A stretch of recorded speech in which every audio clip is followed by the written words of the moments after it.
Maintenant, sur les PPP. Par exemple, vous l'avez évoqué sur la LGV.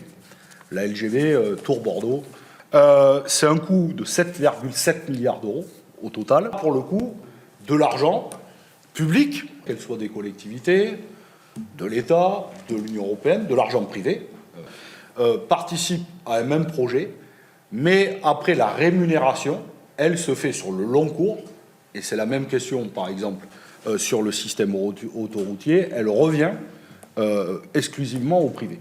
Et donc, est-ce que là, on ne pourrait pas penser à un moment donné que c'est aussi une aide publique?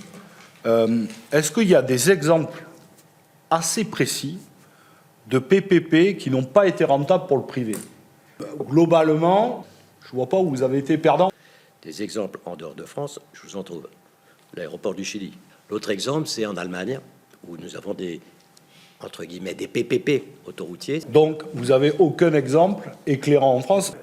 Quand on voit, vous n'avez aucun exemple, c'est-à-dire ce risque que vous portez, il est extrêmement limité en réalité. C'est vous qui le dites. Non, parce que vous n'avez aucun contre-exemple. Mais pendant la Covid, nous n'avions plus de trafic sur les autoroutes. D'accord. La rentabilité sur un certain nombre de points autoroutiers et de concessions autoroutières a pris entre 7 et 10 ans d'avance.